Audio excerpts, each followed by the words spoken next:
In some cases, it was a what's the word? Easement. This was part of the problems they ran into with the Sicily Airport Trail, is that the railroad didn't necessarily own it all, fee simple, if you will. So when the railroad closes down, this happens all over the place. This friend that I mentioned up in Colorado, this is the kind of thing he does all the time. He's on the first name basis with the library. So yes, sometimes the railroad flat out owned the property. And that's pretty much the case now. If you look at the Jefferson County tax maps, you'll find that the CSX owns most of the road, most of the right of way. They pay taxes on everything else. Sometimes it was just, let's say, an easement. You want to go through my farm? Fine, I'll let you do that. You know, but if you ever close down, I want the land back. So that would happen. Generally speaking, in the case of the Clayton and Teresa, that was a lease, but I think they probably, well, I don't know how they got that. They may have, the Clayton and Teresa builders may have bought the property, and they may have done a variety of other things. It's really a wide range of ways that they would get the property for the tracks. Back at that time, Clayton was exploding, and all the big money that was in New York was up here. I can list about 5 families that all would be big contributors. Like, well, take Charles Emery right out in front, inventor of a cigarette rolling machine. He had money right out the kazoo. Oh, absolutely. And on. Clayton had a lot of them. Yeah, that was just it. You know, those folks had discovered being up here, and they might have to take a steamer from Oswego to get to their place up here on the lake, on the river, until they built the railroad up here. But they, Pullman, others, they had places up here, and once word got out, then things opened up. Things we don't know is like where they had those old wooden trestles or like that. Probably somebody's wife didn't like going across it, who was really buku rich, and says there'll be another one, and that's how that happened, and stuff like that happened all the time. They don't like the train stations, well, we contribute. Sure. Well, that's why the tracks are gone between Tupper Lake and Lake Placid. Yep. A few rich people wanted the trains out of their woods. So, at least that's my take on it. People blame the snowmobilers, but no, it's just a few rich people wanted the original. Money talks. What's that? Money talks. Money talks. Yeah. Yeah, we found out that when our president, or the chairman of our board of directors would be down in Albany walking the halls down there to talk to people, that the rich people's people have already been there. So, it was a challenge. Other questions, experiences to share? Yes? Yeah, over Redwood, there's quite a bit of houses for the train. Yeah. Oh, absolutely. Absolutely. Well, the Hammond Station, last time I checked, is still there. Yeah, Joiner Road, there's a cut that runs off towards the Teresa. Sure. And that's the ATVs or some. Yep, exactly. You get all the way to Philadelphia. Yep.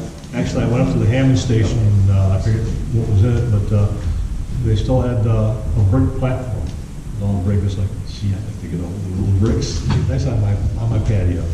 Gets me where they come into Clayton, the Lions Field, and all down through. Anywhere there's erosion, you can see they brought in humongous blocks of rock that were cut. One block must have filled a train car. And then somehow they tumbled off a car where they wanted it here. And it must have been quite a production. It was, building railroads is not for the weak of heart. Now, the Transcontinental, a lot of that was ties down, rails on top of the ties, and we'll worry about it later. Mm-hmm. Nowadays, when you build, you get out and do sub-road bed, and put the track down ballast. It's quite the process. But back when they were building some of those early railroads, I have a cousin who lives down in the Ellisburg area who said that there's still some fence posts down there on the Sackets Harbor in Ellisburg. Yes? Saying that, I know there was quite a lot of maintenance when they put railroads down. You had to have the track gang. My dad was a handy dancer. Yep. At one time, and now it's all mechanized, but at one time there would be section gangs. And I'll get to the other question over here in a minute. There would be section gangs, and those section gangs would be responsible for 10 miles of track. And the section foreman and his 4, 5, 6-man crew would be out there every day looking for what had to be done. Level one track, making sure all the ballast was, I mean, you know, you didn't want any ballast out of place, it all had to be in the right place.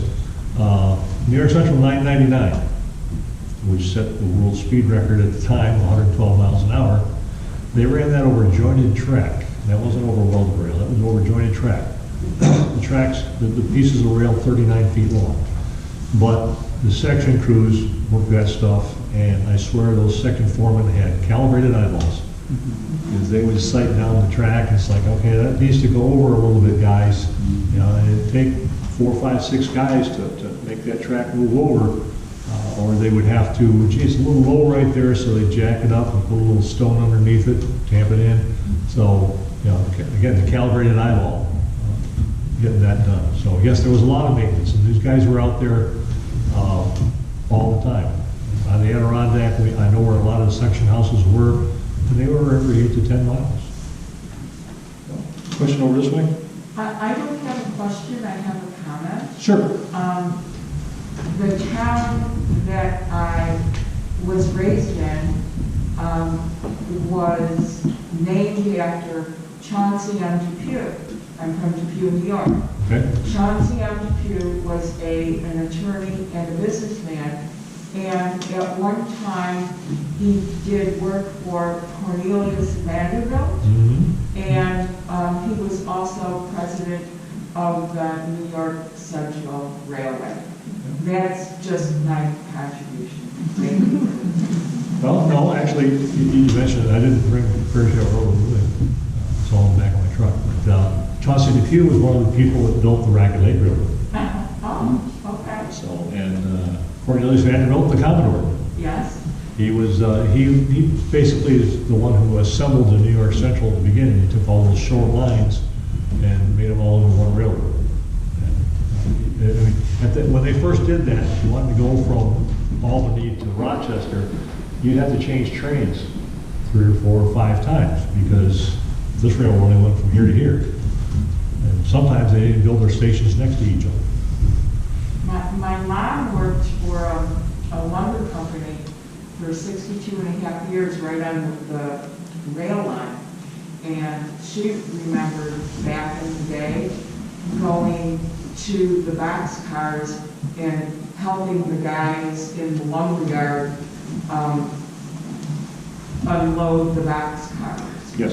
And Chauncey Depew also along the railway built houses for the rail folks and also for the industry folks. Right. There's several houses that look alike on Group Avenue that were built by those folks. Exactly, yeah.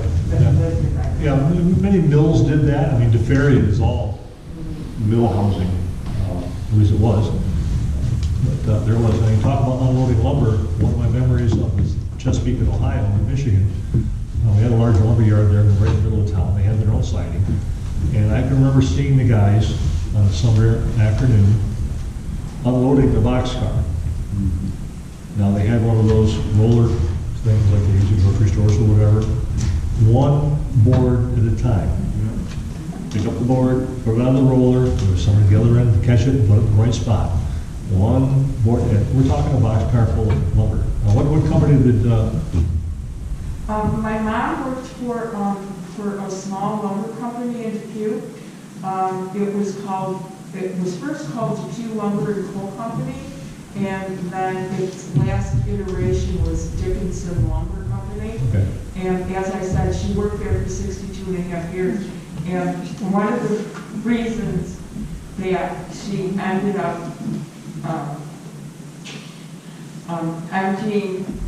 starting to empty the boxcars, she was so mad at the men that she was working with, they would take naps in and she used to tell stories and they used to get a little grander. My mom ended up with Alzheimer's disease, and the one morning she woke up and she's like, I gotta get to the lumber yard. She called it a lumber yard, not a lumber yard. She said, we gotta get there because those guys are sleeping and I gotta get their boxcar empty. So, again, I apologize for taking up your time. That's all right. Yeah, actually, my aunt, my late aunt worked for Haroon over in Watertown. They were a wholesaler. And she tells a lot of the railroads. I have a few things that she collected from the railroads. So, anybody else? Yes? I had the pleasure of working with a gentleman by the name of Bob Jackson. We unloaded the last boxcar for Wingrath Brothers in Philadelphia, New York. And it was like 10 degrees out when we got sent over there with a state drive truck, and we had a step ladder, and I'd never unloaded a boxcar before. Bob had unloaded many of them because he worked for Brooks Lumber and Wingrath. Getting those first 2x4s out of the top of that car after you open the door were a treat. Oh, I can imagine. The railroad car got humped in transit, and it just jostled those top 2x4s Yep. crossways and everywhere. Oh, I can imagine. I can imagine. So, anything else? We lived in Germany for 2 years, and in Germany, if you got to go to Polville, Cape Vincent, or any little thing like that, you could take a train. And it sure was nice. Yep. Well, actually, just, you mentioned Polo. One, I didn't bring that along, or didn't get a copy of it, but there was an article we ran across at the museum that the folks in DePolo were unhappy because the railroad was going to come through there. So, just little stuff like that.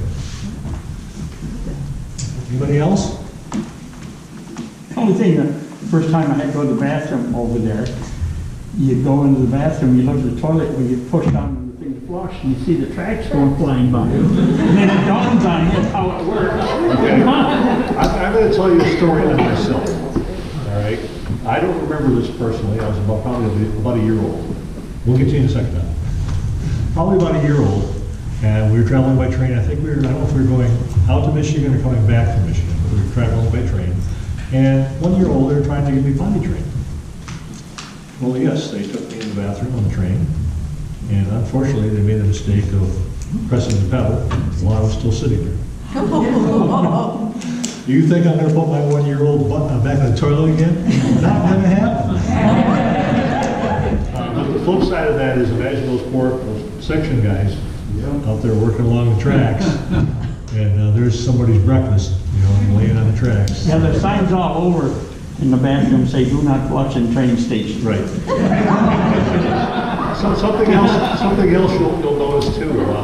If you see a train that had an observation car with a gated area in the back, where you could be outside, you never see anybody on those when the train's going through at speed. You know why?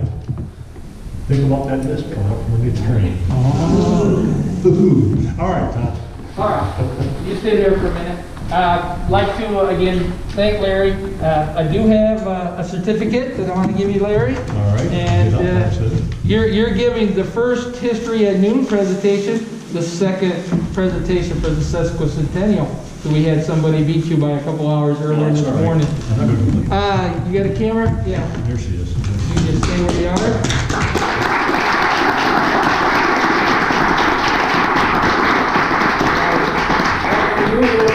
Token of our appreciation. Again, I want to thank everyone. I was looking at Larry. You probably noticed his crutches, and I heard a rumor that he was interested in buying a locomotive. He kicked the tire and realized it wasn't rubber.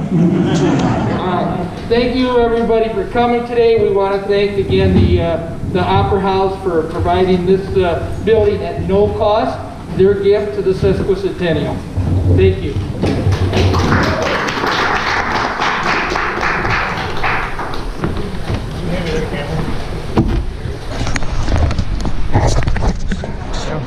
I've ridden the railroad out of Fundera. Okay.